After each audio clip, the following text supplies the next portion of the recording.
This guy has been with us from day one. He's really someone I look up to. He's a great mentor. He's a great business guy, and he's a sound person to bounce ideas off of.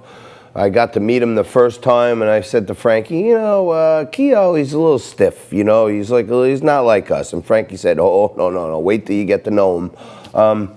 And then lo and behold, thank God I didn't judge a book by a cover, because when I got to know Tom Kehoe, I found out that he's a great ally and great friend in life. And he's a great patriot also. Joins me right now. He's the CEO of Kingsbridge Strategies. He's also a trade advisor to the USDA and the USTR. He's been one of my guiding lights on China stuff and all this other stuff. But Tom, I understand, and you and I were talking about today, that you guys over at Kingsbridge, you and your son and others, have really taken to fighting for the gyms and getting gyms open. Yeah, John, we represent the New York Fitness Coalition, which is not the only gym organization, but it's the one that got very active, very aggressive once COVID came and they saw that Cuomo had no plan for them to get open in phase 2, 3, or 4. We've represented them on the government relations and media affairs, public affairs side of the whole thing. And, we were not the only reason they got open, but we had a big piece in it, and we still represent them, very proudly represent Charlie Casera, who I'd like to get on your show, and the whole coalition. And now we're looking to do some work with some of the restaurants, and that's what you and I were talking about. Yeah, no, as I mentioned earlier in the show, right here in Staten Island, New York, we got a bunch of people who have had enough. They're fed up. They brought in the dynamic duo of Lou Gelomino and Mark Fonte, some great attorneys. I went to high school with Lou, college. I'm friends. I went to grammar school with his brother, Eddie G. And these are great, real, wholesome American guys. Their lawyers not in it for money because they're working for free, and they're not in it for publicity because they're some of the biggest criminal defense lawyers on Staten Island. Tom, you had actually success with the gyms. Is there a possibility that you could take some of that knowledge and apply it to the group we have here and make this thing move in a direction where we can get restaurants back in business? Yeah, John, it's a multi-pronged approach. It's just not having rally, and not to diminish what happened about a week ago, and I know you were there, and Frank Morano was there, and my friend Nicole Maliatakis was there. The rally on City Hall steps is definitely a piece, and you have to continue those sorts of activities.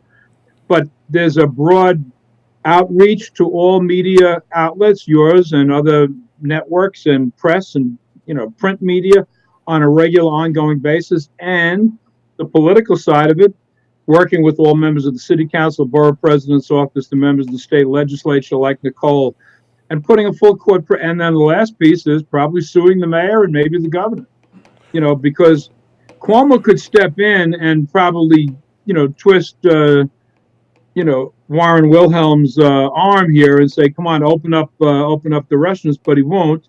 And the Wilhelm, a.k.a. de Blasio, just said yesterday, well, indoor dining is for the wealthy. So he's really not looking to do it. He said maybe next spring or summer. No, Tommy, that drove me crazy yesterday when he started talking about, indoor dining is kind of like a luxury item. It's an option. We don't have to worry about that. Indoor dining is for people with resources, and not everybody has resources, so it's not a priority.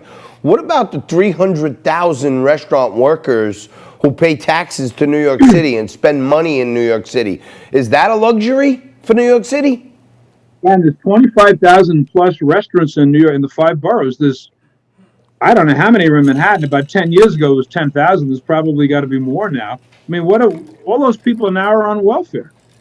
The unemployment you can't live in New York City on $400 or $500 a week on unemployment.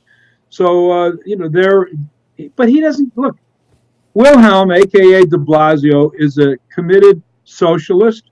In his younger days, when he went under the name of Warren Wilhelm, he lived in Nicaragua with the Sandinista rebels. This is in his blood. I mean, look, his wife, if you want to call whatever Charlene or Charmaine. She was Al Sharpton's executive assistant. I mean, so these people, they don't, and this is not a racial issue, because this is an issue that every Jew, Muslim, Christian, Catholic Democrat or Republican, black, white, and green, rich or poor, should be jumping up and down about. That a knucklehead like this can make the decisions that he's making unfettered, and the city council is just kind of giving him a free pass. So, yeah, and yes, we could, John, we could, to answer your question and win it long, yes, we could put all of our resources and our abilities to task to get the restaurants open. And I hope to be able to work with Lou and some of the other people in that restaurant coalition. And well, I'm going to hook you up right away with Letitia Romaro from the Vaughn Agency. She's one of the best. I know she's got some conflicts that she may need some help, but again, Lou Gelomino and I and Mark Fonte, we had a rally here in Staten Island for a local tanning salon that wanted to open. We caused a big hullabaloo. Joe Borelli actually had the balls to come out and stand with us. They opened the store, and Joe came in and made the first purchase, even though he defied the lockdown for us. And Lou and Mark actually beat the city. They got the ticket dismissed, and you know, now they're taking it to the next level with these guys. I want you on their team, so I'm going to do everything I can. I appreciate it. I think we could be a big help to them. My son Tom is a lawyer. You know, he did 5-6 years at Goldman Sachs, a combat vet, 10 years in the military as an officer, 2 tours in Iraq. He's an amateur boxer, travel the world boxing. He's as tough as they come. So you put us in their corner, I could tell you they're going to get results. Well, I would think Tom Kehoe alone is dangerous in anyone's corner. I don't know if you heard my intro of you in this segment, but I was saying when I first met you, Frank said, you know, this guy is friends with Chris Ruddy. We got to have him on. He's a cool cat and everything else. And I said, you know, Frank Kehoe, he's a little stuffy. I'm not sure if he, you know, gets exactly what we're doing. We take it a little lighter. And then, you know, a little down the line, I realized that you're one of the coolest cats around. And I wouldn't say cool, but I've been through a lot of the same stuff you've been through, John. You know, spent most of my life in the wholesale fish market, and most of the guys in Staten Island and Toad Hill, et cetera, that you know, I know. You know, so it's a small world. But and let me tell you something. We'll leave it at that. How's that, okay? The guy's a mammoth of a man. And by the way, if you get maybe like one cocktail in him, you want to see a sense of humor like you can't believe. He's one of the funniest guys around. But Tom, you know, I'm joking around a little bit, but I know you're a really serious guy. And, you know, we try to have a little fun on the show, but it's always a pleasure to have you. Thank you so much for always imparting your wisdom. And he, you know, texts me behind the scenes sometimes and calls me. And Tommy texts me behind the scenes and calls me, gives me little tips, advice, asks me questions and things to look into. And no, I value your friendship very much so. And I look forward to seeing you next week on that day that we both come into the city. And if you can connect me with Lou G, I'd appreciate it very much. That's going to happen today.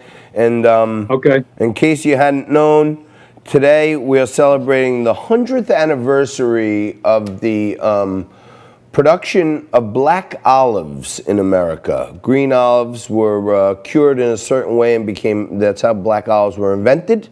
And I thought we would come up with a new hashtag that everyone can agree with. So today we're celebrating, in my martini, Black Olives Matter. So it's the Black Olives Matter.